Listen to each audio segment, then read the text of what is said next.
Hello everyone, स्वागत है आप सभी का क्लास 8th साइंस की इस वन शॉट लेक्चर सीरीज में। तो आप सबके डिमांड पर आज हम लेकर आए हैं क्लास 8th साइंस का चैप्टर नंबर 7। जैसा कि आप सबको पता ही है, अपनी वन शॉट लेक्चर सीरीज आपको रिवीजन के लिए हेल्पफुल रहेगी। दूसरा, आपको नोट्स बनाने में हेल्प मिल जाएगी। नेक्स्ट वन इज आपको थोड़ा इंपॉर्टेंट टॉपिक्स का आइडिया हो जाएगा। बाकी जिस भी टॉपिक पे आपको डिटेल्ड वीडियो चाहिए, क्योंकि ये वन शॉट है तो हम सिर्फ एग्जाम पॉइंट ऑफ व्यू से डिस्कस करेंगे कि कैसे क्या लिखना होता है। लिखने का आपको थोड़ा आइडिया हो जाता है और जो इंपॉर्टेंट टॉपिक्स हैं उसका पता चल जाता है। अगर आपको किसी भी टॉपिक की डिटेल्ड वीडियो चाहिए तो आप कमेंट सेक्शन में कमेंट करके बता सकते हो। और नेक्स्ट कौन से चैप्टर पे वीडियो बनानी है जिसकी आपको पहले ज़रूरत है, वो भी आप बता देना कमेंट सेक्शन में कमेंट करके। अदरवाइज अपनी सीक्वेंस में तो चलेगी ही क्लास 8th के। कोशिश यही रहेगी कि मैं सभी चैप्टर्स पे एक एक वन शॉट वीडियो बना दूं, ठीक है। एंड आई वांट टू से सॉरी फॉर द लेट, क्योंकि ये वीडियो काफ़ी लेट हो चुकी है। आगे वाले में कोशिश करेंगे कि टाइम से वीडियो अपलोड हो जाए। तो चलिए अब शुरू कर लेते हैं। देखिए क्या है अपने चैप्टर का नाम, conservation of plants and animals. नाम से ही आपको समझ में आ रहा है, कंजर्वेशन मतलब प्रोटेक्ट करना है हमें प्लांट्स को और एनिमल्स को, ठीक है। किससे प्रोटेक्ट करना है? सबसे ज़्यादा फसाद की जड़ तो ये ह्यूमन बींग्स ही है भाई, इन्हीं से ज़्यादा खतरा रहता है। बाकी कुछ नेचुरल डिजास्टर्स भी रहते हैं, लेकिन हमें ज़्यादातर ये ह्यूमन बींग्स से अब खतरा क्या है इनको और क्या क्या चीज़ें हैं जो इनको हमें प्रोटेक्ट करने की ज़रूरत पड़ रही है। ये अपने आप से इतने ज़्यादा मतलब अगर प्रोटेक्ट नहीं करेंगे तो ये ज़्यादा दिनों तक नहीं टिक पाएंगे। बिकॉज इसका सबसे पहला रीज़न ज़्यादातर यही है, डिफॉरेस्ट्रेशन, ठीक है। डिफॉरेस्टेशन, ठीक है। डिफॉरेस्टेशन में अब क्या है कि डिफॉरेस्टेशन का मतलब है कि फॉरेस्ट जो है उनको काट देना, उनकी सफाई कर देना। अब ऑब्वियस सी बात है, अगर फॉरेस्ट को ही हटा दिया जाएगा, जंगल ही अगर ख़त्म हो जाएंगे, तो जो प्लांट्स है और एनिमल्स है उनको खतरा तो हो ही गया है फिर।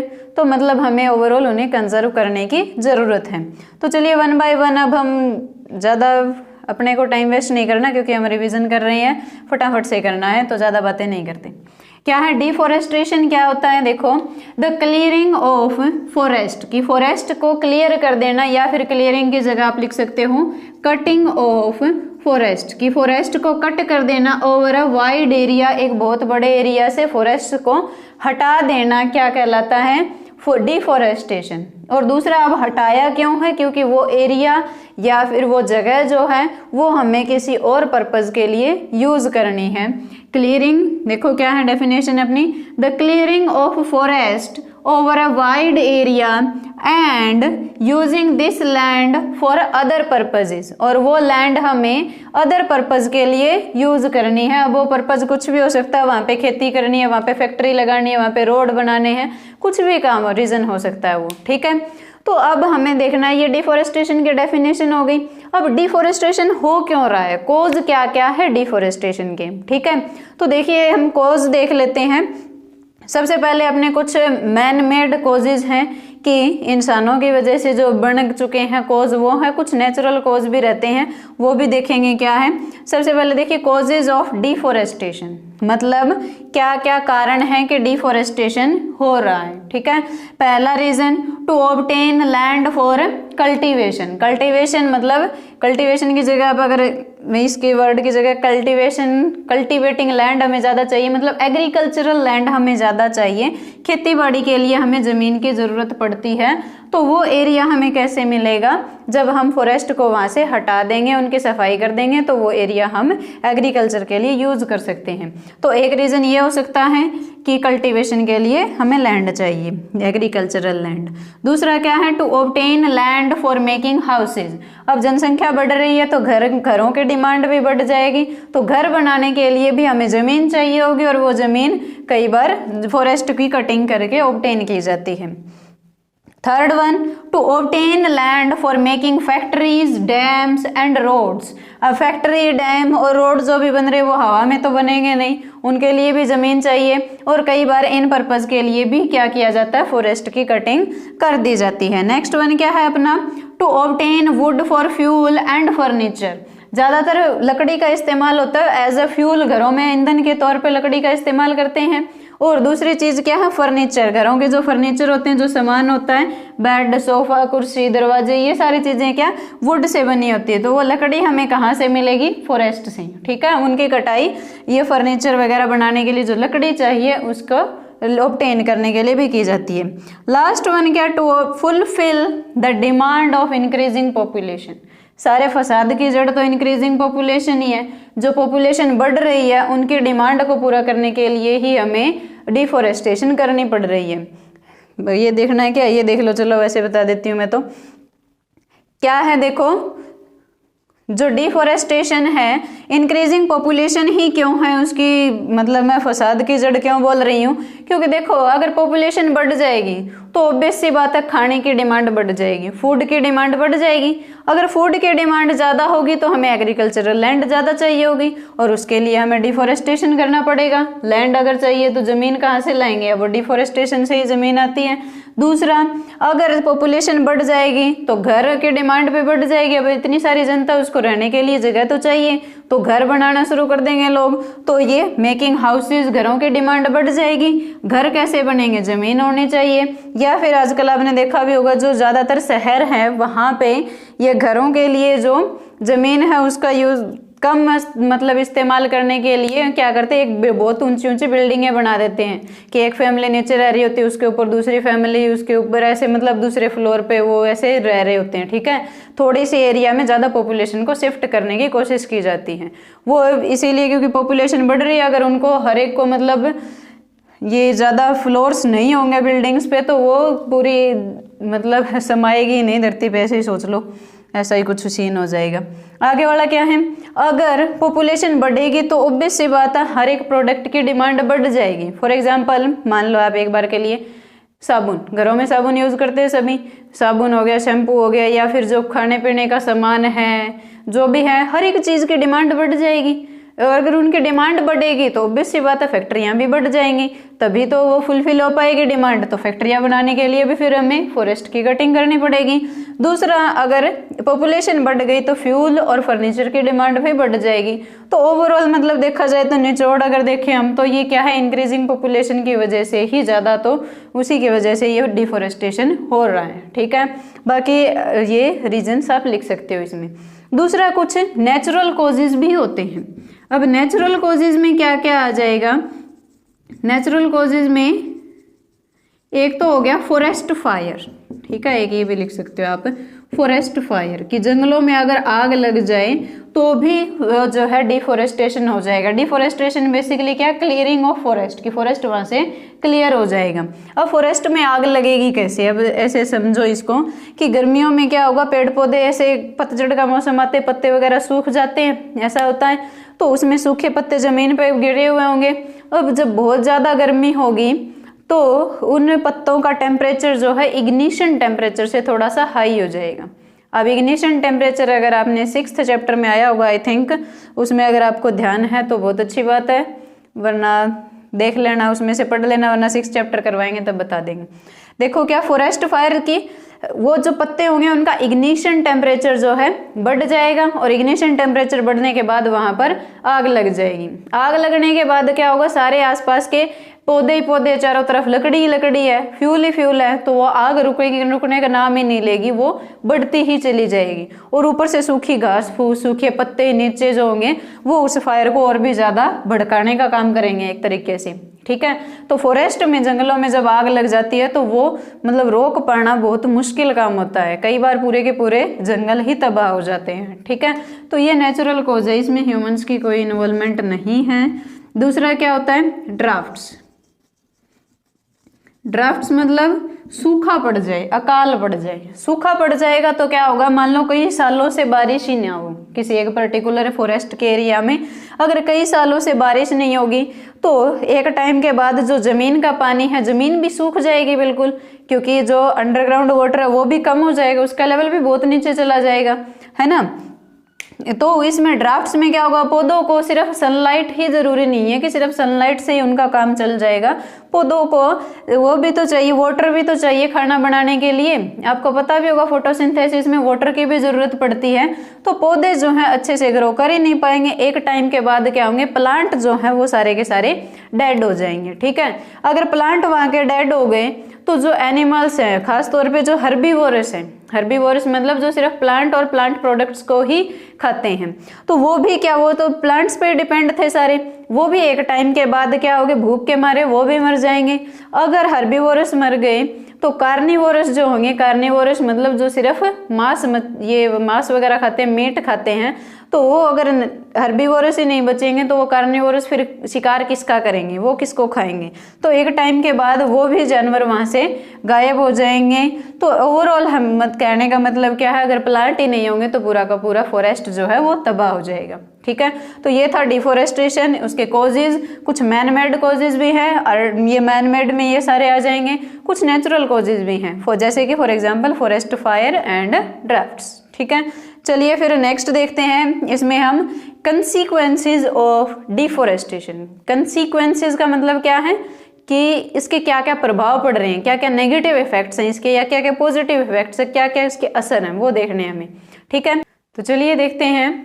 Deforestation leads to a shortage of wood, leads to shortage of wood. Deforestation अगर होगी तो ऑब्वियस सी बात है लकड़ी की कमी हो जाएगी, एंड अदर फॉरेस्ट प्रोडक्ट्स, और हमें फॉरेस्ट से बहुत सारे अदर प्रोडक्ट्स भी मिलते हैं, जैसे कि दवाइयाँ हो गई, या फिर कुछ फल फ्रूट हो गए, या फिर हनी, शहद वगैरह, गम हो गया, मान लो ये वैक्स वगैरह होती है, हमें फॉरेस्ट से ही मिलती है। तो जो अदर फूड ये प्रोडक्ट्स हैं फॉरेस्ट के, उनमें भी क्या आ जाएगी, एक शॉर्टेज आ जाएगी, एक कमी हो जाएगी। दूसरा देखिए, deforestation increase the level of carbon dioxide in the atmosphere. Carbon dioxide का लेवल तो बढ़ ही जाएगा, क्योंकि कार्बन डाइऑक्साइड को लेवल को बैलेंस करने का काम ही प्लांट्स करते हैं। कैसे करते हैं? By the process of photosynthesis. ठीक है, अगर प्लांट्स ही नहीं होंगे तो फोटोसिंथेसिस नहीं होगा, अगर फोटोसिंथेसिस नहीं होगा तो कार्बन डाइऑक्साइड की अमाउंट जो है बढ़ जाएगी एनवायरमेंट में। और आप सबको पता है कार्बन डाइऑक्साइड क्या है, हीट को ट्रैप कर लेती है। हीट को ट्रैप कर लेती है तो क्या करती है, ओवरऑल टेम्परेचर बढ़ा देती है। तो ऑब्वियस सी बात है अर्थ का ओवरऑल टेम्परेचर जो है वो बढ़ जाएगा। तो नेक्स्ट यही है अपना point, deforestation increase the temperature, temperature जो है अर्थ का बढ़ जाएगा, और पोल्यूशन लेवल भी बढ़ जाएगा। पोल्यूशन लेवल कैसे बढ़ जाएगा, अगर प्लांट्स नहीं होंगे कार्बन डाइऑक्साइड बढ़ जाएगी। कार्बन डाइऑक्साइड को वैसे एक पोल्यूटिंग गैस भी कह सकते हो आप, अदरवाइज जो मतलब इन्वायरमेंट को क्लीन करने का काम करते हैं वो प्लांट्स ही करते हैं, एक बैलेंस बना कर रखते हैं। अगर प्लांट्स ही नहीं होंगे तो पोल्यूशन का लेवल भी इन्वायरमेंट में बढ़ जाएगा। ठीक है, उसे नेक्स्ट देखिए, अगर टेम्परेचर बढ़ रहा है, टेम्परेचर बढ़ने को ही तो हम कहते हैं ग्लोबल वार्मिंग, या फिर ये जो कार्बन डाइऑक्साइड गैस है ये क्या है, एक ग्रीन हाउस गैस है, यानी कि ग्रीन हाउस इफेक्ट जो है वो बढ़ जाएगा। इट मीन्स ग्लोबल वार्मिंग जो है बढ़ जाएगी। ग्लोबल वार्मिंग मतलब कि हर साल जो है अर्थ का थोड़ा थोड़ा टेम्परेचर जो है वो बढ़ता चला जाता है, तो उसी को कह रहे हैं ग्लोबल वार्मिंग। ठीक है, टेम्परेचर बढ़ने से क्या होगा, deforestation leads to increase in global warming, global warming भी इससे बढ़ जाएगी। इससे आगे बढ़ देखिए, deforestation cause soil erosion. Soil erosion क्या होता है, अब मिट्टी का कटाव, कि मिट्टी जो है कटनी शुरू हो जाएगी, ज्यादा कटेगी। इसको कैसे समझोगे आप, जैसे कि मान लो आप किसी जगह पे पानी डाल रहे हो, पाइप से पानी डाल रहे हो। ठीक है, एक तो ऐसी जगह जहाँ पे बिल्कुल साफ है, क्लीन सी है, ठीक है, लेकिन कच्ची है, ऐसा नहीं कि पक्की जगह पे आप डाल रहे हो, कच्ची जगह है, वहाँ पे प्लांट्स वगैरह घास वगैरह नहीं है। एक दूसरी जगह आपने कोई घास फूस वाली जगह है, ठीक है, जैसे कि अपने ज्यादातर ये दूबड़ी वाली जगह है, ठीक है, दूब बोलते हैं जिसको, वो घास है। अगर वो दूब वाली जगह पे आप पानी डालोगे तो वहां पे मिट्टी नहीं कटेगी, है ना, नॉर्मल पानी चलता रहेगा। लेकिन अगर नॉर्मल वाली जगह पे आप पानी डाल रहे हो जहाँ पे घास फूस नहीं है, तो वहां से मिट्टी जो है बहकर दूसरी जगह चली जाएगी और वहां पे एक गड्ढा सा बन जाएगा। ऐसा ही होता है ना। तो इसमें क्या है कि जो ग्रास है, घास वगैरह हो गई, घास फूस हो गई, या फिर पौधे जो हो गए, प्लांट्स जो भी हैं, उनकी जड़ें क्या करती है, मिट्टी को पकड़ के रखती है, उसको बहने नहीं देती, कटने नहीं देती। ठीक है, तो अगर प्लांट्स ही नहीं होंगे तो सोयल, मिट्टी जो है कटने लग जाएगी, मिट्टी का कटाव होगा, और मिट्टी के कटाव को ही बोलते हैं सोयल इरोजन। ठीक है, तो क्या होगा, डिफोरेस्टेशन कॉज सोयल इरोजन, इससे मिट्टी का कटाव होना शुरू हो जाएगा, और मिट्टी का कटाव होगा तो ऊपर की जो फर्टाइल लेयर होती है वो कहीं और चली जाएगी, और जो सोयल जो है and make the soil infertile. Infertile मतलब धीरे धीरे करके उसमें उसकी उपजाऊ क्षमता जो है वो कम हो जाएगी। ठीक है, उससे नेक्स्ट देखिए, deforestation will cause frequent flooding. Deforestation से बार बार फ्लड आ सकती है, मतलब बाढ़ आ सकती है। अब ये बाढ़ कैसे आएगी? हमने तो ये सुना है कि अगर प्लांट्स कम होंगे तो बारिश कम होगी, बारिश कम होगी तो बाढ़ कैसे आ सकती है फिर, है ना? ये सवाल आ रहा होगा, बताएंगे अभी।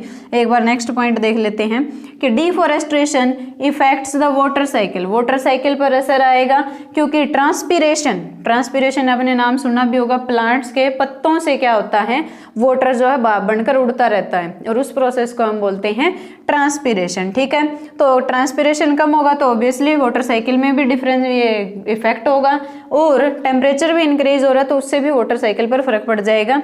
And decrease the rainfall, rainfall जो है कम हो जाएगा।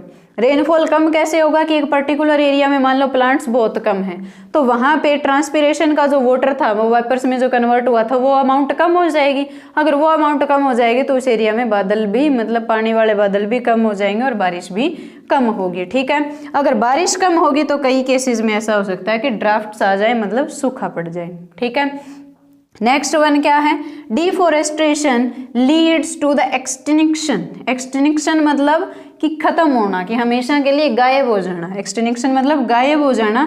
ये डिफॉरेस्टेशन से क्या हो सकता है, बहुत सारी वाइल्ड एनिमल्स और वाइल्ड प्लांट्स जो हैं वो हमेशा के लिए गायब भी हो सकते हैं। For example dinosaurs. डायनासोर्स क्या है, हमेशा के लिए गायब हो चुके हैं, अब आपको वो सिर्फ मूवीज में ही देखने को मिलेंगे। अब ये देखिए फ्लड वाला पॉइंट, कि हमने तो ये देखा है कि डिफॉरेस्टेशन से बारिश कम होती है, लेकिन यहाँ पे फ्लड कैसे आ रही है फिर वो समझते हैं। क्या होगा, देखो डिफॉरेस्टेशन से ग्लोबल वार्मिंग हो रही है, ये आपको समझ में आ गया। टेम्परेचर भी बढ़ रहा है, ये भी समझ में आ गया। अगर टेम्परेचर बढ़ रहा है तो ग्लेशियर की जो आइस है, जो है पर्वतों में, जो पहाड़ों में जो बर्फ जमी हुई है वो ज्यादा पिघलने शुरू हो जाएगी। अगर वो ज्यादा पिघलने शुरू हो जाएगी तो नदियों में पानी बहुत ज्यादा हो जाएगा और उससे फिर बाढ़ भी आ सकती है। ठीक है, तो इस वजह से क्या आता है, डिफॉरेस्टेशन की वजह से बाढ़ भी आ सकती है, डिफॉरेस्टेशन की वजह से सूखा भी पड़ सकता है, दोनों ही काम हो सकते हैं। डिफॉरेस्टेशन से क्या होता है कि जो अगर प्लांट्स कम होंगे तो सोयल में, मिट्टी में जो पानी को सोखने की जो एबिलिटी होती है ना, रेट ऑफ प्रिकोलेशन, वो भी कम हो जाएगा। ठीक है, इतना ज्यादा मतलब पानी को सोख नहीं पाएगी इस मिट्टी, और इतना ज्यादा अगर पानी नहीं सोख पाएगी तो उससे भी बाढ़ आने के चांसेस बढ़ जाते हैं। ठीक है, अब हमें इसमें देखते हैं कि हमें वाइल्ड लाइफ को और प्लांट्स को और मतलब ओवरऑल फॉरेस्ट को कंजर्व करने की जरूरत है, उनको प्रोटेक्ट करने की जरूरत है। फॉरेस्ट को प्रोटेक्ट करना मतलब प्लांट्स, वहां के प्लांट्स और एनिमल्स को प्रोटेक्ट करना। ठीक है, उसके लिए अब हमारी गवर्नमेंट क्या क्या स्टेप उठाती है, उसके लिए पहला ये मतलब कुछ रिजर्व्ड एरियाज बना दिए जाते हैं। रिजर्व्ड एरिया मतलब कि गवर्नमेंट के अंडर आ जाते हैं वो एरिया, कि वहां पे एक्टिविटीज, कुछ हद तक एक्टिविटी जो ह्यूमन एक्टिविटी वो बैन कर दी जाती है, बाकी कुछ मतलब एक आध एक्टिविटीज वहां पे अलाउड होती है, मतलब कुछ लिमिटेड एक्टिविटीज अलाउड होती है। अब वो हम देखेंगे, कुछ कंजर्वेशन एरियाज में लिमिटेड भी अलाउड नहीं होती, कुछ में थोड़ी बहुत एक्टिविटीज अलाउड होती हैं। और वो कंजर्वेशन के लिए क्या क्या एरिया बनाए गए हैं, एक तो biosphere reserve, wild life sanctuaries and national park. ये तीनों चीजें अब हम आगे देखने वाले हैं क्या क्या है। सबसे पहले हम डिस्कस करते हैं बायोस्फीयर रिजर्व। ओके, तो चलिए देखते हैं वन बाय वन इन सारे कंजर्वेशन एरियाज को। सबसे पहले हम डिस्कस करेंगे बायोस्फीयर रिजर्व। ठीक है, बायोस्फीयर रिजर्व क्या है और इसमें ये वाइल्ड लाइफ को या फिर ये कंजर्वेशन ऑफ एनिमल्स और प्लांट्स का काम कैसे करता है वो देखते हैं। चलिए देखिए, पहले एक बार एक और चीज डिस्कस कर लेते हैं।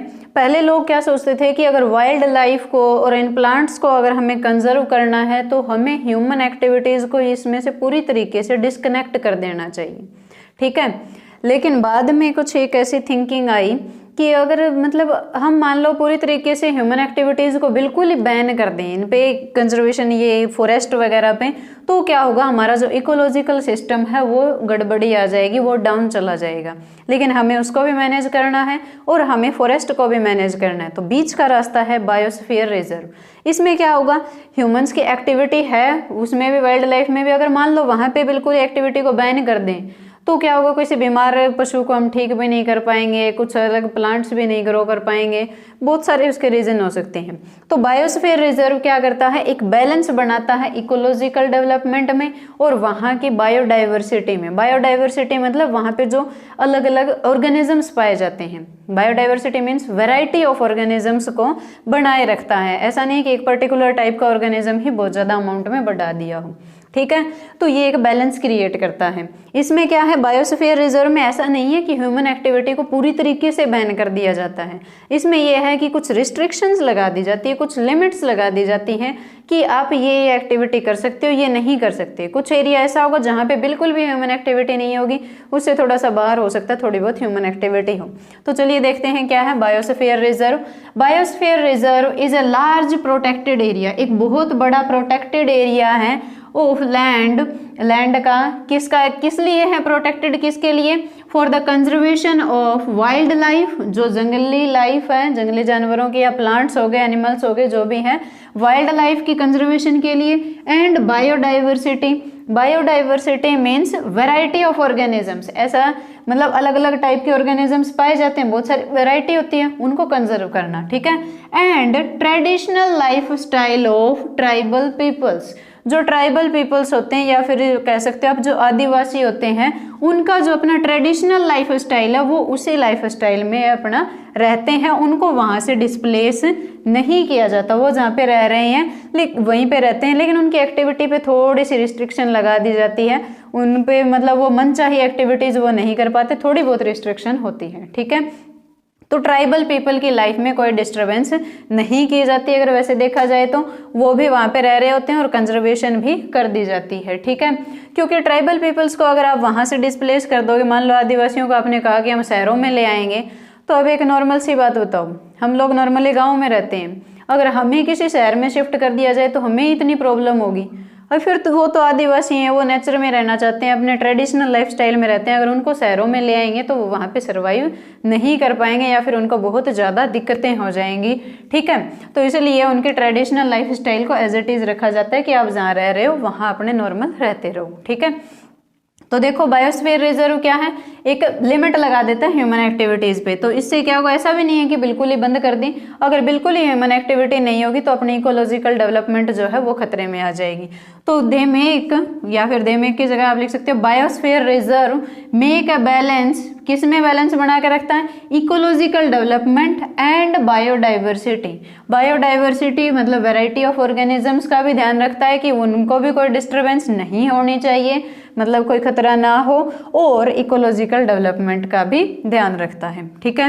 अब देखो biosphere reserve has 3 zones, biosphere reserve के 3 जोन होते हैं, कौन कौन से, core zone, buffer zone and transition zone. 1 by 1 वो भी देख लेते हैं क्या क्या है। कोर जोन, कोर जोन क्या है, बिल्कुल अंदर का जो जोन है उसको कहेंगे core zone. The inner most zone of biosphere reserve is called core zone, जो बिल्कुल अंदर वाला जोन है उसको कोर जोन कहेंगे। Core zone is only for wild life, ये सिर्फ और सिर्फ वाइल्ड लाइफ के लिए होता है। There is no human activities are allowed, किसी भी तरीके की कोई भी ह्यूमन एक्टिविटी अलाउ नहीं होती, ठीक है। बायोस्फीयर रिजर्व एक बहुत बड़ा एरिया होता है, अब उसमें भी ऐसे जोन बना दिए, जैसे कि मान लो आप ये वाला बहुत बड़ा एरिया बायोस्फीयर रिजर्व है, इसमें ये एक बीच में होगा कोर जोन। कोर जोन में बिल्कुल भी ह्यूमन एक्टिविटीज अलाउड नहीं है, मतलब वहां पे बायोडाइवर्सिटी मेंटेन रहेगी, मतलब अलग अलग ऑर्गेनिजम्स जो है, वैरायटी ऑफ ऑर्गेनिजम्स है, ये प्रॉपर यहाँ पे ग्रो कर पाएंगे। फिर उसके बाद बाहर का जोन आएगा इसका बफर जोन, ठीक है। बफर जोन में देखिए क्या है, बफर जोन क्या होगा, the middle zone of biosphere reserve is called buffer zone, जो बीच वाला जोन है उसको क्या कहेंगे, buffer zone. There are limited human activities are allowed, buffer zone में क्या होगा, अब इस जोन में, इस एरिया, इस बाउंड्री के आगे तो बिल्कुल भी ह्यूमन एक्टिविटीज अलाउड नहीं है, लेकिन जो बफर जोन है उसमें क्या होगी, कुछ लिमिटेड ह्यूमन एक्टिविटीज अलाउड है। अब लिमिटेड में कौन कौन सी ह्यूमन एक्टिविटीज आ जाती है, फॉर एग्जाम्पल के लिए हम ले लेते हैं क्या, रिसर्च अगर आप कुछ करना चाह रहे हो वाइल्ड लाइफ पे, वाइल्ड प्लांट्स पे, एनिमल्स पे, जो भी, उसके लिए अगर यहाँ पे गवर्नमेंट परमिशन के बाद आप यहाँ पर जा सकते हो ये बफर जोन में, ठीक है। नेक्स्ट वन इज टूरिज्म मतलब टूर बनाने के लिए आए हैं, तो उसके लिए भी आप सिर्फ कोर जोन में आपको अलाउड नहीं है जाना, आप बफर जोन तक जा सकते हो, ठीक है। Next for the environmental education के पर्पज से भी आप वहां पर जा सकते हो।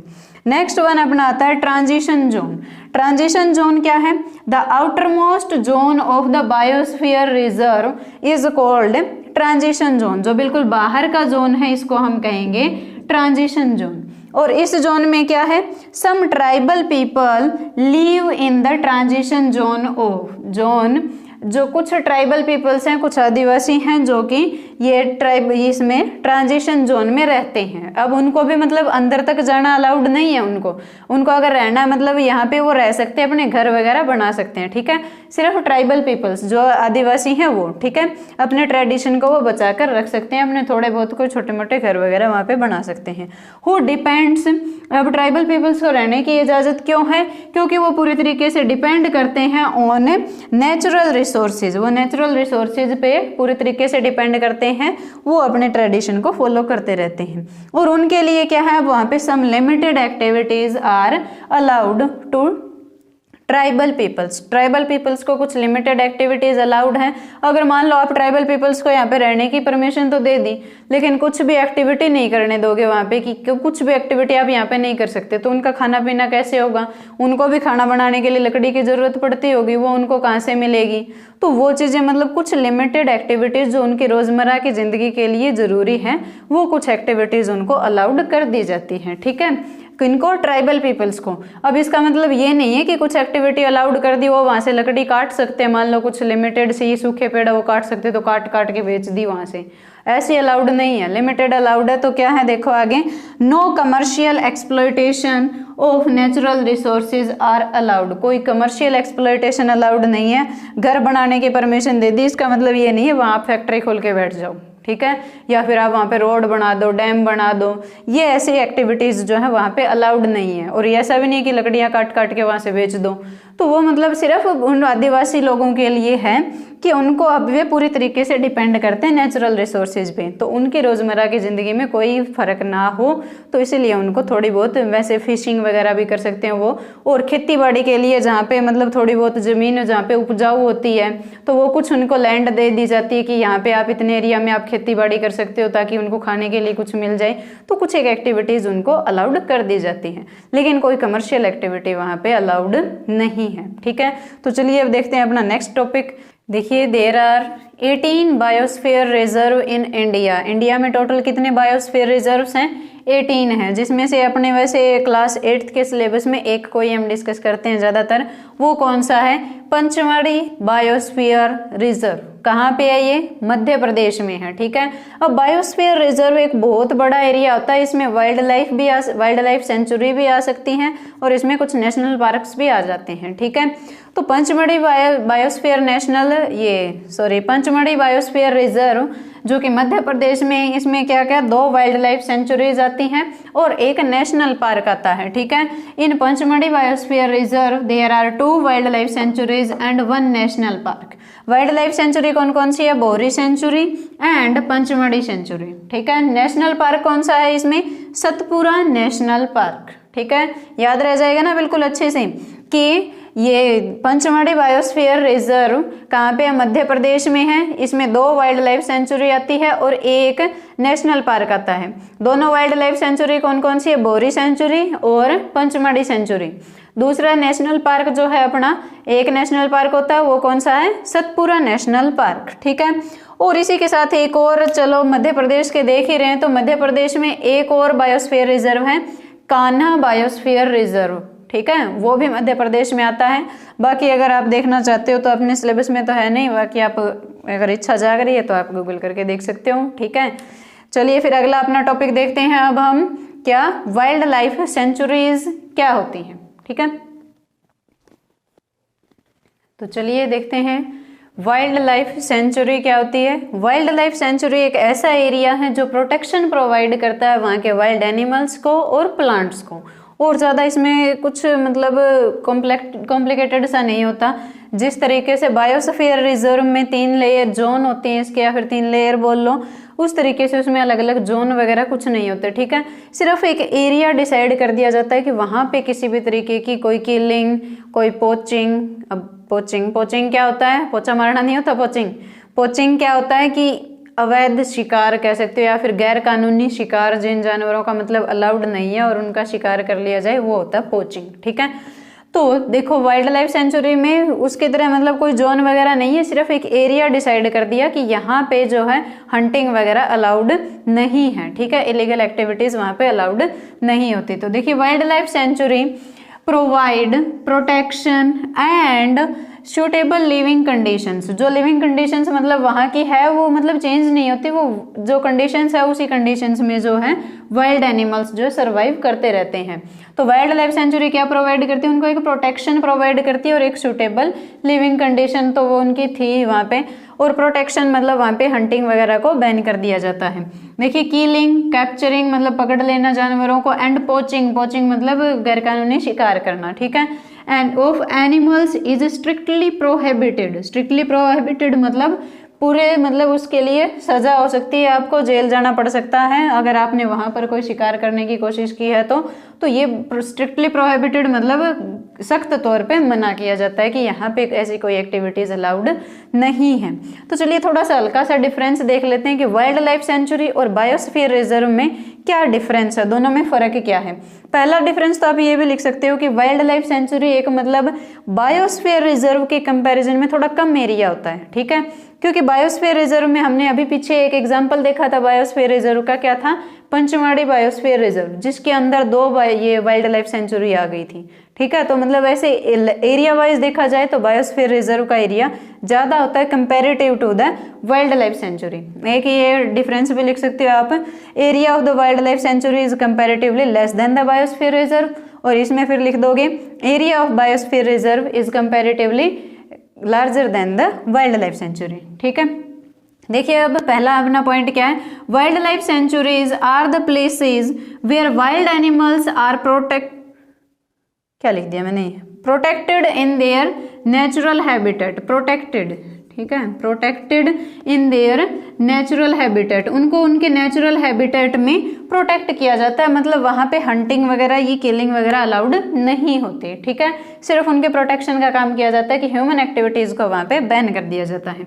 अब देखिए बायोस्फीयर रिजर्व में क्या है, biosphere reserve are that areas which are used to conserve biodiversity, वो प्रोटेक्ट तो करते ही हैं, साथ में उनको कंजर्व करने का काम भी करते हैं, मतलब अगर कोई एक्सटिंक्शन की कगार पे या फिर कुछ और, उनका ध्यान भी रखा जाता है वहां पे, ठीक है। प्रोटेक्शन तो है ही, वहां पे कुछ ह्यूमन एक्टिविटीज भी अलाउड होती कुछ हद तक मान लो, और उनका मतलब थोड़ा ध्यान भी रखा जाता है कंजर्वेशन में कि हम इनको कैसे कंजर्व कर सकते हैं, अलग अलग आइडियाज होते हैं। अब क्या, they make a balance between ecological development and biodiversity, और एक बैलेंस बनाकर चलते हैं कि इकोलॉजिकल डेवलपमेंट भी होती रहे और बायोडाइवर्सिटी भी अपनी मेंटेन रहे। बायोडाइवर्सिटी मतलब वेराइटी ऑफ ऑर्गेनिजम्स, प्लांट्स भी हो सकते हैं, एनिमल्स भी हो सकते हैं, उनकी अलग अलग वेराइटी जो है उनको डिस्टर्ब ना किया जाए, वो हमारी बरकरार रहे, ठीक है। नेक्स्ट डिफरेंस देखिए वाइल्ड लाइफ सेंचुरी क्या है, these areas provide protection to the wild animals, ये क्या करते हैं, वाइल्ड एनिमल्स को एक प्रोटेक्शन प्रोवाइड करते हैं, और इसमें क्या है, these areas helps in the conservation of biodiversity, ये वहाँ की जो जैव विविधता कह लो आप, ठीक है, जो अलग अलग वेराइटी ऑफ ऑर्गेनिजम्स हैं उनकी कंजर्वेशन का काम करते हैं, उसमें हेल्प करते हैं कि वो मतलब गायब ना हो जाए एक टाइम के बाद, वो वहीं पे रहने चाहिए, धरती पे रखना चाहते हैं उसको, ठीक है। नेक्स्ट देखिए, boundaries are not fixed of wild life sanctuaries, wild life sanctuaries की बाउंड्रीज फिक्स नहीं होती, but boundaries are fixed for the biosphere reserve, biosphere reserve की बाउंड्री क्या होती है, फिक्स होती है, तभी तो उसमें कोर जोन हो गया, बफर जोन हो गया, बाउंड्री फिक्स होगी तभी तो पता चलेगा कि किस एरिया में कौन कौन सी एक्टिविटीज अलाउड है। जैसे कि बफर जोन में आप खेतीबाड़ी की एक्टिविटी अलाउड नहीं है, बफर जोन से बाहर जो ट्रांजिशन जोन है उसमें आप खेतीबाड़ी कर सकते हो, तो एक लिमिट तो बतानी पड़ेगी ना वहाँ के ट्राइबल पीपल्स को कि कहाँ तक आपको एरिया प्रोवाइड किया जा रहा है कि आप कहाँ से कहाँ तक खेती कर सकते हो या फिर अपनी अदर एक्टिविटीज कर सकते हो। तो बायोस्फीयर रिजर्व की क्या है, बाउंड्री फिक्स होती है, जबकि इनके बाउंड्रीज फिक्स नहीं होती। इतना सब कुछ होने के बावजूद भी लोग क्या है मानते नहीं है, वो जैसे तैसे मतलब गैर कानूनी तरीकों से वहाँ पे शिकार करते हैं और इनके चलते कुछ जो स्पीसीज हैं वो एक्सटिंक्शन की कगार पर आ चुकी हैं, मतलब वो ख़त्म होने की कगार पर आ चुकी हैं। सिर्फ मतलब अपना थोड़े शॉर्ट टर्म का प्रॉफिट देखते हैं लोग और कुछ ये इलीगल एक्टिविटीज़ उसमें कर देते हैं। चलिए फिर एक क्वेश्चन और आ रहा है वैसे मेरे माइंड में कि क्या वाइल्ड लाइफ सेंचुरी, अब एक आपने जू देखे होंगे, जू चिड़ियाघर, ठीक है, जू की वैसे शॉर्ट फॉर्म है ये किसकी, जूलॉजिकल गार्डन बोल लो या फिर जूलॉजिकल पार्क होता है पूरा नाम, ठीक है। अब जू में भी तो ऐसे ही होता है, जू में भी क्या होता है कि अलग अलग वाइल्ड एनिमल्स होते हैं, कुछ बर्ड्स होती हैं, अलग अलग तरीके के मतलब अलग अलग स्पीसीज होती हैं, अलग अलग जानवर होते हैं, कुछ उनको प्रोटेक्ट किया जाता है। जू में भी किलिंग वगैरह नहीं होती, जू में भी आप मतलब जानवरों को मार नहीं सकते, हंटिंग नहीं कर सकते वहाँ पे। तो जू और वाइल्ड लाइफ सेंचुरी क्या सेम से नहीं है? क्या डिफरेंस आपको इसमें नजर आ रहे हैं?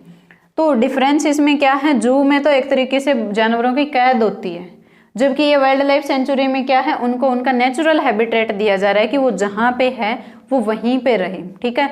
जू में क्या किया जाता है कि अलग अलग देशों से या फिर अलग अलग एरिया से, वो दूसरा देश भी हो सकता है, दूसरा राज्य भी हो सकता है, ठीक है, वहां से एनिमल्स को लाया जाता है, सिर्फ उनको शो पीस बनाकर वहां पे रख दिया जाता है। उनका मतलब एक तो अपने नेचुरल हैबिटेट में रहेगा कोई भी जानवर तो वो वहां पे ज्यादा खुश रह सकता है, ज्यादा मतलब उसकी डेवलपमेंट हो सकती है।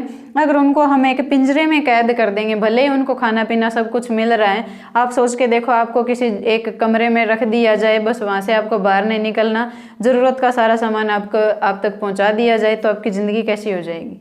तो आई थिंक ऐसी ही कुछ जिंदगी हो जाती है जू में जो जानवर होते हैं उनकी।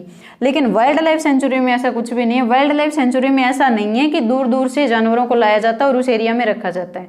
वाइल्ड लाइफ सेंचुरी में सीधा है कि उस एरिया को ही कंजर्व कर दिया जाता है, मतलब प्रोटेक्ट कर दिया जाता है ह्यूमन एक्टिविटीज से।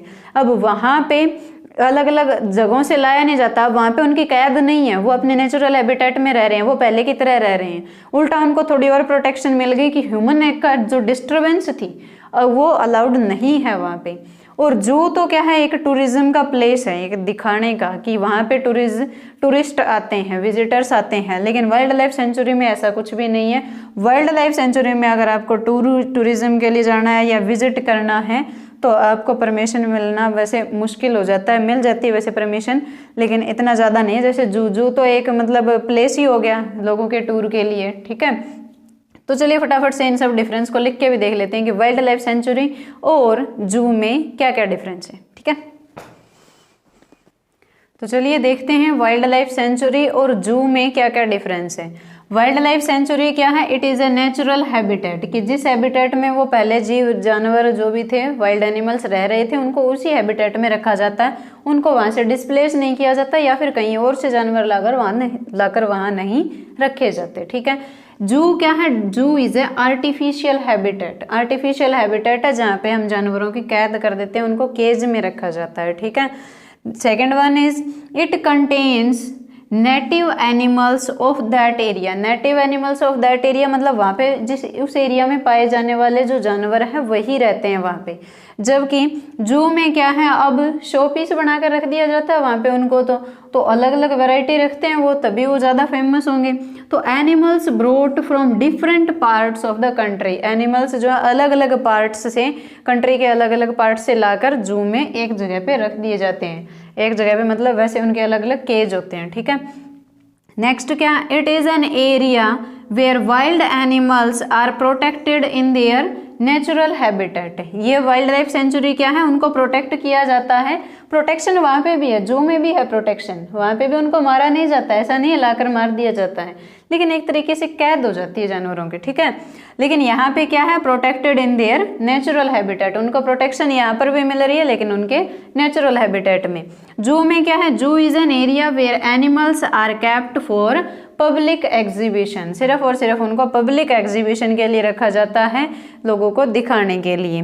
नेक्स्ट देखो, it is not a public place, public area नहीं है ये, और जू इज ए पब्लिक एरिया या फिर पब्लिक प्लेस, ठीक है। जू एक पब्लिक प्लेस है, इसमें आपको कभी कभी एंट्री मिल भी जाती है, वैसे विजिटर्स जाते भी हैं, लेकिन इतना ज़्यादा नहीं है जितना जू में तो पब्लिक ही रहती है ज़्यादातर, है ना, जानवर कम पब्लिक ज़्यादा वहाँ पे तो। और दूसरा आप ऐसे भी लिख सकते हो, in wild life sanctuaries animals live in their natural habitat, और इसमें क्या है, animals are kept in cage, उनको केज में रखा जाता है, एक पिंजरे में रखा जाता है, ठीक है। अब इसके आगे अब हमारे हो चुके हैं बायोस्फीयर रिजर्व क्या होता है और वाइल्ड लाइफ सेंचुरी क्या है। दोनों में डिफरेंस आई थिंक आपको समझ में आ गया होगा कि क्या क्या होते हैं। और ये जो वाइल्ड लाइफ सेंचुरी है ये प्राइवेट भी हो सकती है, प्राइवेटली भी इनको खरीदा जा सकता है, मतलब जरूरी नहीं है कि हर बार गवर्नमेंट ही होगी, ठीक है, इसमें प्राइवेट भी हो सकती है ये। नेक्स्ट अब हम अपना देखते हैं नेशनल पार्क, ठीक है। नेशनल पार्क क्या होता है, नेशनल पार्क एक बहुत बड़ा एरिया होता है, ठीक है, वाइल्ड लाइफ सेंचुरी से ये बड़ा हो सकता है।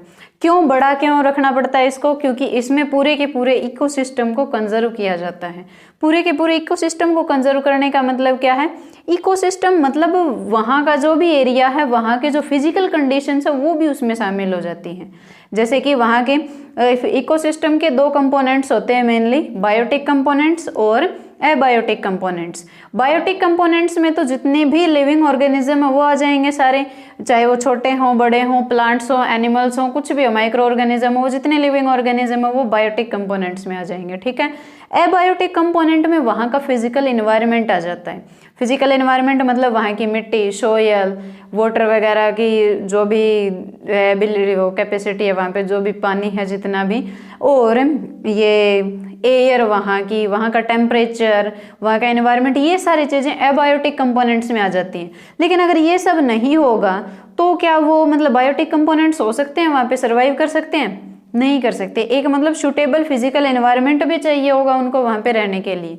तो जी नेशनल पार्क क्या है, नेशनल पार्क यही है कि पूरे के पूरे इकोसिस्टम को कंजर्व किया जाता है, ना कि सिर्फ बायोटिक कंपोनेंट्स को, ठीक है। एबायोटिक कंपोनेंट्स की भी कंजर्वेशन पे ध्यान दिया जाता है और ये एरिया थोड़े से वाइड रहते हैं। देखिए नेशनल पार्क क्या है, national park is a large protected area, बड़े प्रोटेक्टेड एरिया ऑफ लैंड है विच कंजर्व द होल इकोसिस्टम, जो पूरे के पूरे इकोसिस्टम को कंजर्व करते हैं, ठीक है।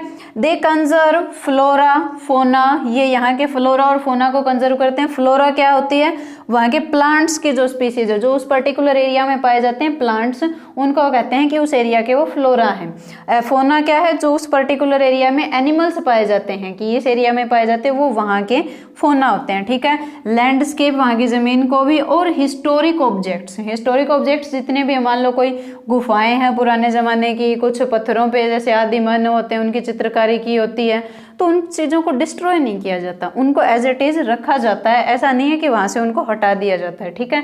तो जितने भी मतलब एबायोटिक कंपोनेंट्स भी है ना, उनको भी कंजर्व किया जाता है, उनको ऐसे तहस नहस नहीं किया जाता। किसमें, नेशनल पार्क्स में। और नेशनल पार्क्स क्या होते हैं, ओनली गवर्नमेंट के अथॉरिटी होती है उन पे, प्राइवेट नहीं होंगे ये, ठीक है। आगे देखो कहाँ तक पहुँच गए, हाँ इस पे आगे, they provide human recreation and enjoyment. Human recreation और एंजॉयमेंट होती है, मतलब क्या है, यहाँ पे आप टूरिज्म के लिए जा सकते हो, टूर के लिए जा सकते हैं, यहाँ पे मतलब घूमने के लिए एक अच्छी जगह हो सकती है। वहाँ पे मतलब स्कूल्स के भी टूर मतलब जाते होंगे शायद, क्योंकि यहाँ पे हिस्टोरिक ऑब्जेक्ट्स है, वहाँ से बताया जाता है कैसे पुराने लोग आपस में बातें करते थे, या फिर कैसे वहाँ पे मतलब चित्रकारियाँ होती है उस पर, कि कुछ हंटिंग के चित्र हो गए, मान लो कि हंट करते हुए कि शिकार कैसे करते थे, कैसे उनका खान पान चलता था, तो वो सब मतलब पुरानी जानकारी वहाँ से हम ले सकते हैं। ये हिस्टोरिक ऑब्जेक्ट्स को वहाँ पे सेफ रखा जाता है, ठीक है, जो जहाँ पे है उसको वहीं पे रखा जाता है। तो ये एक तरीके से एक एरिया हो गया ह्यूमन रिक्रिएशन के लिए और इंजॉयमेंट के लिए भी, ठीक है। नेक्स्ट देखो अब क्या है, Satpura national park is the first reserve forest of India. India में पहला फॉरेस्ट जो रिजर्व हुआ था वो कौन सा है, ये सतपुरा नेशनल पार्क, ठीक है। अब नेशनल पार्क, अब इसका मतलब ये नहीं पार्क वर्ड आ गया तो गार्डन ही गार्डन होगा, फॉरेस्ट है वहाँ पे, ठीक है, उसको नेशनल पार्क नाम दिया गया। अब उसमें क्या है, the finest Indian teak found in this forest. Finest Indian teak ये क्या है, एक प्लांट का नाम है, आई थिंक हिंदी में इसको सागौन बोलते हैं, सागौन, ठीक है। वो प्लांट जो है ये सिर्फ और सिर्फ इसमें सतपुरा नेशनल पार्क में ही पाया जाता है, ठीक है। अब कुछ और डिफरेंस भी हमें देखने होंगे क्योंकि सारा अपना इंटरमिक्स ना हो जाए। आई थिंक अब तक के डिफरेंस आपको क्लियर चल रहे होंगे कि जू एक अलग चीज होती है, वाइल्ड लाइफ सेंचुरी एक अलग चीज है, बायोस्फीयर रिजर्व एक अलग चीज है। आई होप सो कि सारी चीजें मिक्स नहीं हुई है अब तक आपको क्लियरली समझ में आ रहा है। अब हम देखते हैं नेशनल पार्क और वाइल्ड लाइफ सेंचुरी, इन दोनों में क्या डिफरेंस है। पहला डिफरेंस तो यहीं से समझ में आ रहा है कि ये पूरे के पूरे इकोसिस्टम को कंजर्व करती है, जबकि वाइल्ड लाइफ सेंचुरी क्या है, वहाँ के सिर्फ वाइल्ड एनिमल्स और उनको वाइल्ड प्लांट्स को, ठीक है, फ्लोरा और फोना को कंजर्व करती है। एबायोटिक कंपोनेंट्स पे ज़्यादा ध्यान नहीं दिया जाता, लेकिन फिर भी वो कंजर्व हो ही जाते हैं, ठीक है, क्योंकि वहाँ पे ह्यूमन एक्टिविटीज इतनी अलाउड है नहीं, तो वो वैसे ही कंजर्व हो ही जाते हैं, ठीक है। और क्या है, ये प्राइवेट भी हो सकती है लेकिन ये प्राइवेट नहीं होते। और कुछ डिफरेंसेस अब हम देख लेते हैं, लिख लेते हैं और उससे आपके नोट्स भी बन जाएंगे। आई होप सो यहाँ तक बिल्कुल सही ठीक ठाक चल रहा है। अगर कहीं पे भी कोई दिक्कत है आप कमेंट करके बता दीजिए, और नेक्स्ट कौन से चैप्टर पे वीडियो बनानी है अगर वो कमेंट करके बता दोगे तो बहुत ही अच्छा होगा, वरना फिर मैं मेरी मर्जी से तो बनाऊंगी ही किसी न किसी चैप्टर पे। तो ठीक है, नेक्स्ट देखते हैं किसमें, नेशनल पार्क और वाइल्ड लाइफ सेंचुरी में क्या क्या डिफरेंस है। तो देखिए वाइल्ड लाइफ सेंचुरी क्या है, they do not have fixed boundaries. Wild life century की फिक्स बाउंड्रीज नहीं होती, जबकि नेशनल पार्क्स में क्या होती है, फिक्स बाउंड्रीज होती है, ठीक है। नेक्स्ट वन है sanctuaries can be privately owned. तो सेंचुरीज प्राइवेटली ओन्ड भी हो सकती है, मतलब किसी की प्राइवेटली खरीदी हुई भी हो सकती है। National parks are typically owned by the government. खरीदना मतलब ये चलाना, कोई प्राइवेट संस्था भी इसे चला रही हो सकती है सेंचुरीज में, लेकिन नेशनल पार्क सिर्फ गवर्नमेंट के द्वारा ओन किए जाते हैं। नेक्स्ट है they usually does not allow easy access to the visitors. मतलब अगर आप टूर मनाने के लिए जा रहे हो तो वाइल्ड लाइफ सेंचुरी में जरूरी नहीं है कि आपको एंट्री मिल जाए, ठीक है, उसके लिए परमिशन की जरूरत पड़ेगी आपको, तो इतना इजी एक्सेस नहीं है वहाँ पे विजिटर्स के लिए, ठीक है। जबकि नेशनल पार्क्स में क्या है, बिल्कुल इजी एक्सेस है टू द विजिटर्स, आप वहाँ पे विजिट कर सकते हो, ठीक है। नेक्स्ट देखिए इट मे और may not be an area of scenic beauty. वहाँ पे सीनिक ब्यूटी मतलब अच्छे अच्छे सीन आपको देखने को मिल भी सकते हैं, नहीं भी मिल सकते, ठीक है। हो सकता है वहाँ पे कुछ हो, पुरानी गुफाएं वगैरह या फिर कुछ पुराने हिस्टोरिक ऑब्जेक्ट्स, तो सीनिक ब्यूटी हो भी सकती है और वहाँ पे नहीं भी हो सकती वाइल्ड लाइफ सेंचुरी में। लेकिन जो नेशनल पार्क है is an area of scenic beauty, एक वहाँ पे अच्छे अच्छे सीन आपको देखने को मिलेंगे, क्योंकि हर एक चीज को कंजर्व किया जा रहा है वहाँ पे। वाइल्ड एनिमल्स को, वाइल्ड प्लांट्स को, उनको तो कंजर्व कर ही रहे हैं, साथ में जो एबायोटिक कंपोनेंट्स है, जो पुराने हिस्टोरिक ऑब्जेक्ट्स हैं, लैंडस्केप्स हैं, उनको भी यहाँ पे कंजर्व किया जाता है, ठीक है। नेक्स्ट देखिए in wild life sanctuary they are not meant for recreation and enjoyment of public. ये पब्लिक के एंजॉयमेंट की जगह नहीं है, ये सिर्फ डेडिकेटेड है, डेडिकेटेड मतलब समर्पित है सिर्फ और सिर्फ किसके लिए, प्रोटेक्शन ऑफ वाइल्ड एनिमल्स के लिए। एंजॉयमेंट की कई बार यहाँ पे परमिशन मतलब विजिटर्स को कई बार विजिट करने दिया भी जाता है, कई बार परमिशन मतलब मिल भी जाती है, कई बार नहीं भी मिलती, जरूरी नहीं हर बार आपको विजिट करने दिया जाए, ठीक है। तो मतलब ये डेडिकेटेड नहीं है पब्लिक एंजॉयमेंट या रिक्रिएशन के लिए, ये सिर्फ और सिर्फ डेडिकेटेड है किसके लिए, प्रोटेक्शन ऑफ वाइल्ड एनिमल्स के लिए। जबकि नेशनल पार्क क्या है, they are in addition to the protection of wild animals. ये लाइन क्यों लिखी, क्योंकि वाइल्ड एनिमल की प्रोटेक्शन फर्स्ट प्रायोरिटी पे है, वो तो है ही, ठीक है। In addition to the protection of wild animals they are also for recreation and enjoyment of public. वहाँ पे रिक्रिएशन और एंजॉयमेंट ऑफ पब्लिक के लिए भी, मतलब क्योंकि ज़्यादातर लोगों को क्या होती है, इच्छा होती है कि हम जंगली जानवरों को देखें, इसलिए वो चिड़ियाघर वगैरह में जाते हैं, है ना। लेकिन चिड़ियाघर क्या है, एक तरीके से देखा जाए तो जानवरों का कैद खाना है ना। जानवरों को वहाँ पे कैद करके रख दिया जाता है, उनको उनके नेचुरल हैबिटेट से हटा दिया जाता है। आई थिंक ये गलत है, चिड़ियाघर वगैरह नहीं होने चाहिए, लेकिन फिर भी इंसान ही है जो जानवरों को देखना चाहते हैं, ठीक है, अलग अलग जानवरों को देखना चाह रहे हैं। अब बायोस्फीयर रिजर्व हो गया, वाइल्ड लाइफ सेंचुरी हो गई, इनमें इतनी अलाउंस नहीं है, तो इसलिए एक गवर्नमेंट ने मतलब एक और आइडिया निकाला है नेशनल पार्क्स बनाकर कि यहाँ पे आप विजिट करने जा रहे हो, इसका मतलब ये नहीं है कि आप वहाँ पे शिकार कर लोगे, आप वहाँ से लकड़ियाँ काट काट के ले आओगे या फिर कुछ अपनी मन चाहिए एक्टिविटी कर सकते हो। आपको सिर्फ वहाँ के हिस्टोरिक ऑब्जेक्ट्स दिखाए जाते हैं, कुछ कई बार एजुकेशनल पर्पज हो सकते हैं, कई बार कोई रिसर्च पर्पज हो सकता है, कुछ भी मतलब वहाँ पे कुछ वैसे ही एंजॉय करने के लिए जाते हैं कि अलग अलग जानवरों को देखें, क्योंकि शौक होता है लोगों को, है ना, शौक होते हैं। तो उस केस में ये क्या है, तो नेशनल पार्क क्या है, मतलब एंजॉयमेंट भी हो जाती है और क्या है, साथ में वाइल्ड एनिमल्स को प्रिजर्व भी कर लिया जाता है, उनको मतलब कंजर्वेशन भी हो जाती है, ठीक है, उनको भी कोई नुकसान नहीं पहुंचाना। अगर आप वहाँ पे विजिट कर रहे हो तो इसका मतलब ये नहीं है वहाँ पे शिकार करने लग जाओ आप, ठीक है, एक कुछ लिमिटेड एक्टिविटीज ही आपको अलाउ की जाती है वहाँ पे, ठीक है, और अपने शौक भी पूरे कर लिए जाते हैं, मतलब इस तरीके से दोनों ही काम एक साथ हो जाते हैं। नेक्स्ट देखिए क्या है, they protects and preserves the wild animals in their natural habitat. ये क्या करते हैं, जो वाइल्ड एनिमल्स को, मतलब वाइल्ड लाइफ सेंचुरी का मेन मोटो यही है कि वो वाइल्ड एनिमल्स को प्रोटेक्ट करें, और वाइल्ड प्लांट्स भी लिख सकते हो आप इसमें कि उनको प्रोटेक्ट करें। जबकि नेशनल पार्क का मेन मोटो क्या है, they protect the whole ecosystem. Whole ecosystem इसकी जगह आप ये भी लिख सकते हो, they protect wild animals, wild plants as well as historic objects and landscape, ठीक है, सारी चीजों को ये प्रोटेक्ट करके चलते हैं, ठीक है। चलो ये टॉपिक इतना ही हुआ, अब देखते हैं अपना नेक्स्ट टॉपिक। तो देखिए कुछ छोटे छोटे डेफिनेशंस और रहती है हमारी, हमें जानना जरूरी है इनके बारे में भी, ये क्या होती है। एक बीच में डेफिनेशन रह गई थी प्रीवियस टॉपिक्स में, क्या, डेजर्टिफिकेशन। डेजर्टिफिकेशन क्या होता है कि जब फर्टाइल लैंड होती है वो डेजर्ट में कन्वर्ट हो जाती है, उस प्रोसेस को क्या कहते हैं, desertification. The process by which fertile land becomes desert. Fertile land जो है वो डेजर्ट में कन्वर्ट हो जाती है, उस प्रोसेस को क्या कहते हैं, डेजर्टिफिकेशन। अब नेक्स्ट अपने डेफिनेशन है स्पीसीज। स्पीसीज मतलब हिंदी में कहें तो प्रजातियां, ठीक है, अलग अलग प्रजातियां क्या होती है। तो देखो species is a group of population, एक पॉपुलेशन का ग्रुप है, एक पर्टिकुलर टाइप की स्पीसीज। जैसे कि मान लो एक कुत्ते आते हैं, एक बिल्ली है, तो दोनों, एक कुत्ते की अलग स्पीसीज है, बिल्ली की एक अलग स्पीसीज है ना, दोनों एक अलग अलग स्पीसीज है, दो स्पीसीज हैं वो। अब स्पीसीज की डेफिनेशन हमारी क्या होगी वो देखिए, species is a group of population which are capable of interbreeding, जो कि इंटरब्रीडिंग में कैपेबल हो, मतलब कि बच्चे पैदा करने में, रिप्रोडक्शन में कैपेबल हो। जैसे कि मान लो एक अपने आप में बिल्ली है, बिल्ली के बच्चे ही पैदा होंगे ना, छोटे छोटे किटन्स होंगे, ठीक है। वहीं पे कुत्ता है तो कुत्ते के बच्चे होंगे। ऐसा तो नहीं है ना कि दोनों का मिक्स इंटरब्रीडिंग हो सकती है कि बिल्ली को कुत्ते के बच्चे पैदा हो गए, ऐसा तो कुछ नहीं होता ना। तो ये क्या है, स्पीसीज मतलब जो इंटरब्रीडिंग पॉसिबल हो, रिप्रोडक्शन हो सके जिनमें आपस में। This means that members of a species can reproduce A fertile of spring.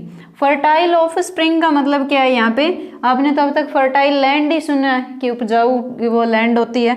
Fertile of spring का मतलब क्या है कि एक ऐसे ऑफ स्प्रिंग को वो जन्म दें कि वो आगे रिप्रोडक्शन के लिए कैपेबल हो, वो अपने मतलब अपने वंश को आगे चला सके, ठीक है, चाहे वो कोई भी स्पीसीज हो, कोई भी प्रजाति हो, उसकी एक पर्टिकुलर डेफिनेशन रहेगी। फॉर एग्जाम्पल थोड़ा सा और अच्छे से समझने के लिए एक एग्जाम्पल हम ले लेते हैं। क्या होते हैं कि आपने घोड़े देखे होंगे, है ना, हॉर्सेस, दूसरे होते हैं डोंकी, गधे देखे होंगे।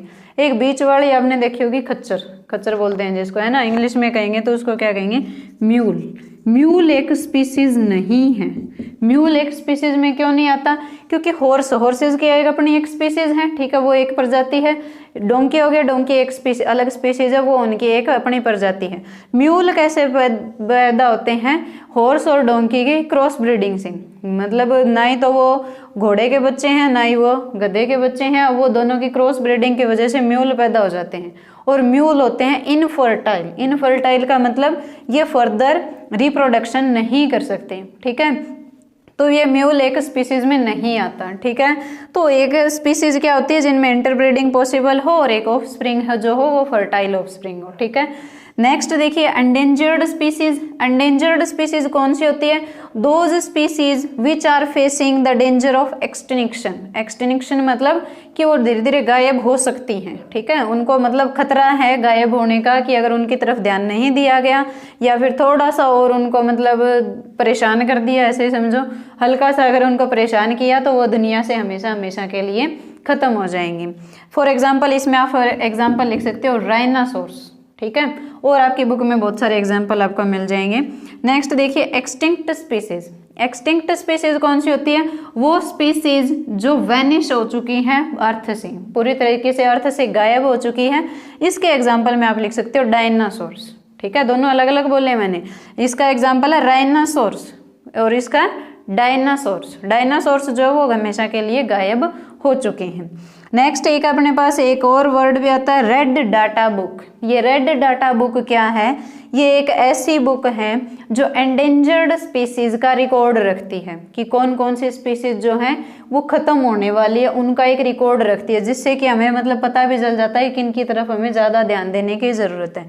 तो देखिए red data book is a book, एक बुक है which keeps A record of, जो रिकॉर्ड रखती है किनका?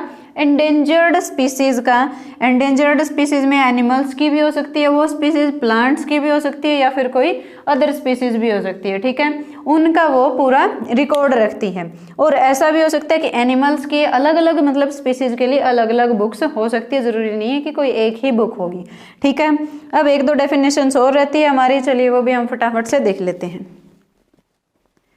चलिए देखते हैं, ये अपनी लास्ट स्लाइड है। क्या है? माइग्रेशन। माइग्रेशन क्या है कि एक जगह से दूसरी जगह पर जाना। तो कुछ स्पीसीज ऐसी होती है कि वो एक जगह से दूसरी जगह पर जाते हैं, कुछ क्लाइमेट चेंज की वजह से अपने नेचुरल हैबिटेट को छोड़कर, एक हैबिटेट को छोड़कर एक दूसरे हैबिटेट में चले जाते हैं, लेकिन वो कुछ टाइम के लिए जाते हैं, फिर से वो वापस अपने ही हैबिटेट में आ जाते हैं। जैसे कि मान लो किसी इलाके में किसी सीजन में अगर बहुत ज़्यादा ठंड हो रही है तो वहाँ पे जो पक्षी हैं उनको मतलब इतनी ठंड वो बर्दाश्त नहीं कर सकते, तो वो क्या करेंगे, उस एरिया को छोड़कर किसी दूसरे हैबिटेट में चले जाएंगे और फिर जैसे ही वहाँ से ठंड का सीजन चला जाएगा फिर से वो वापस अपने हैबिटेट में आ जाएंगे। तो ऐसे ही बर्ड्स भी ये माइग्रेशन करती है, एनिमल्स भी माइग्रेट करते हैं, कुछ इंसेक्ट्स भी माइग्रेट करते हैं। तो देखिए इसके डेफिनेशन देख लेते हैं। क्या? माइग्रेशन इज द फिनोमिना, एक फिनोमिना है किसका? मूवमेंट ऑफ स्पीसीज, कि स्पीसीज मूव करती है from its own habitat to some other habitat, अपने खुद के हैबिटेट से किसी दूसरे हैबिटेट में चली जाती है for a particular time period, एक फिक्स टाइम पीरियड के लिए, या फिर आप कह सकते हो एक पर्टिकुलर सीजन के लिए वो चली जाती है। एक सीजन से फिर वो वापस दूसरे सीजन में वो वापस आ जाती है, ठीक है। Every year for a specific purpose like लिख दिया गया यहाँ पे, लाइक ब्रीडिंग, मतलब कोई एक स्पेसिफिक पर्पज के लिए जाती है, जैसे कि एग्जांपल के तौर पे दिया हुआ है ब्रीडिंग। या फिर आप एक और ऐसे समझ सकते हो कि मान लो बर्ड्स हैं, उनको अपने अंडे देने हैं और एक जगह का उनका जो नेचुरल हैबिटेट है वहाँ पे बहुत ज़्यादा ठंड पड़ रही है, वहाँ का टेम्परेचर बहुत हो गया कम, ठीक है। तो जो एग्स ले होने के बाद उनको क्या एक पर्टिकुलर टेम्परेचर चाहिए होता है, तभी उनकी हैचिंग हो पाती है, तभी उनमें से बच्चे बाहर निकल पाते हैं। अगर वो बहुत ज़्यादा कोल्ड क्लाइमेट में अंडे दे देंगे, एग्स ले कर देंगे, तो वहाँ उनमें से मतलब उनके डिस्ट्रॉय होने के चांसेस बहुत ज़्यादा हैं। तो एक स्पेसिफिक पर्पज के लिए पूरी की पूरी मतलब एक स्पीसीज क्या करती है, वहाँ से माइग्रेट करती है और दूसरे किसी जगह पे दूसरे किसी हैबिटेट में जाती है और फिर वो वापस से अपने हैबिटेट में आ जाती है जब क्लाइमेट नॉर्मल हो जाता है वहाँ का, ठीक है। तो देखिए अब ये एनिमल्स भी करते हैं, मतलब जहाँ पे एक जगह पे मान लो टेम्परेचर बहुत कम हो गया, ठंड बहुत ज़्यादा हो रही है या फिर बहुत ज़्यादा गर्मी हो गई है, तो वहाँ के एनिमल्स भी वहाँ से माइग्रेट करने लग जाते हैं और फिर जब नॉर्मल वहाँ का टेम्परेचर होता है तब वो वापस भी आ जाते हैं, ठीक है। फॉर एग्जाम्पल एक एग्जाम्पल है साइबेरियन क्रेन। साइबेरियन क्रेन एक साइबेरिया में रहने वाले ये पक्षी हैं जो कि माइग्रेट करके इंडिया में आ जाते हैं, जनरली राजस्थान के इलाकों में, ठीक है। ये बर्ड्स हैं। अब ऐसी बर्ड्स जो माइग्रेशन करती है उनको बोलते हैं माइग्रेटरी बर्ड्स। क्या? Migratory birds. जबकि जो एक ही जगह पे रहती है बर्ड्स जो माइग्रेशन नहीं करती उनको बोलते हैं रेजिडेंट बर्ड। रेजिडेंट बर्ड का एग्जाम्पल आप समझ सकते हो पिजन से, रेजिडेंट बर्ड्स, और एक होती है माइग्रेटरी बर्ड्स। माइग्रेटरी बर्ड्स के एग्जाम्पल में आप लिख सकते हो साइबेरियन क्रेन। साइबेरियन क्रेन क्या करती है, साइबेरिया से माइग्रेट होकर इंडिया में आ जाती है, ठीक है। और ये माइग्रेशन का मतलब एरिया जो है वो कम भी हो सकता है, वो ज़्यादा भी हो सकता है। कुछ बर्ड्स ऐसी होंगी बहुत कई किलोमीटर तक माइग्रेट कर सकती हैं। और इन साइबेरियन क्रेन ये तो रिकॉर्ड होल्डर है, इन्होंने रिकॉर्ड बनाया हुआ है, सबसे ज़्यादा मतलब माइग्रेट कर सकती है ये और ज़्यादा डिस्टेंस पर। रेजिडेंट बर्ड्स जो उसी इलाके में रहती है वो ज़्यादा माइग्रेट नहीं करती इसका मतलब ये नहीं कि उड़ती ही नहीं है वो, ठीक है, लेकिन जिस जगह पे रह रही होती है एक जगह पे अपना घोंसला बना लेते हैं ये और वापस से मतलब दिन में अपना खाना वाना खा के वापस से उसी जगह पर आ जाते हैं। फॉर एग्जाम्पल इसमें आप लिख सकते हो कबूतर लगभग एक ही जगह पे रहते हैं, ऐसा नहीं कि वो माइग्रेट कर किसी दूसरी जगह चले गए। एक और मतलब इंसेक्ट्स भी माइग्रेट करते हैं। एक नॉर्मली आपने सुना होगा कि टिड्डी आ गई है ना, टिड्डी आती है, आपने सुना भी होगा नाम। टिड्डी को बोलते हैं लोकस्ट, ठीक है, वो एक इंसेक्ट्स की प्रजाति है और वो भी माइग्रेट करती है खाने की तलाश में, फूड की तलाश में, ठीक है। लोकस्ट इंसेक्ट्स की प्रजाति है, माइग्रेटरी इंसेक्ट्स कहेंगे इन्हें कि इंसेक्ट्स हैं जो कि माइग्रेट करते हैं और इनका आपने नाम सुना भी होगा, इंग्लिश में आज सुन लो, हिंदी में टिड्डी माइग्रेट करती है, एक एरिया से दूसरे एरिया में आ जाती है एकदम से ही, है ना। चलो फिर माइग्रेशन का आई होप समझ में आ गया होगा। नेक्स्ट देखो क्या है, रिफॉरेस्टेशन। अभी तक हमने बिल्कुल स्टार्टिंग का टॉपिक पढ़ा था डिफॉरेस्टेशन में क्या था कि पौधों की ये फॉरेस्ट की कटाई कर देना, कटिंग कर देना एक बहुत बड़े एरिया से। लेकिन रिफॉरेस्टेशन क्या है, उसका बिल्कुल उल्टा है। रिफॉरेस्टेशन में क्या है, रिस्टॉकिंग ऑफ डिस्ट्रॉयड फॉरेस्ट। रिस्टॉक करना मतलब वापस से स्टॉक लगाना, किसका, डिस्ट्रॉयड फॉरेस्ट का, उनको वापस से मतलब फॉरेस्ट हमने वापस से बनाना बाय प्लांटिंग न्यू ट्रीज, नए ट्रीज को प्लांट करके वापस से फॉरेस्ट का निर्माण करना क्या कहलाता है, रिफॉरेस्टेशन। और ये रिफॉरेस्टेशन नेचुरल भी हो सकती है, जरूरी नहीं है कि हम एक एक पौधा लगाएंगे जाकर, ठीक है। जो पहले फॉरेस्ट का एरिया था आप उसको बिना डिस्टर्ब किए खाली छोड़ दो, अपने आप से वहां पे दोबारा से एक फॉरेस्ट जो है खड़ा हो जाएगा, ठीक है। कोई जरूरत नहीं है कि आप एक एक प्लांट वहां पे लगाओ। तो रिफॉरेस्टेशन नेचुरल भी हो सकती है, अपने द्वारा की भी जा सकती है, मैन मेड भी हो सकती है, आर्टिफिशियल भी हो सकती है। आई होप सो आपको ये पूरा चैप्टर समझ में आ गया होगा। अगर कोई टॉपिक छूट गया है, आपको लगता है कि ये बहुत इंपॉर्टेंट है, हमारे स्कूल मतलब अलग अलग स्कूल के हिसाब से ही रहेगा क्योंकि आपकी बोर्ड की क्लास तो है नहीं 8th क्लास, तो आपके टीचर का आपको पता होगा कि इस टॉपिक पे ज़्यादा ध्यान दिया जा रहा है। अगर कोई टॉपिक और रह गया है जो करवाना है तो कमेंट सेक्शन में कमेंट करके बता देना और ये भी ज़रूर बताना वीडियो कैसी लगी, अच्छी लगी like comment share and subscribe.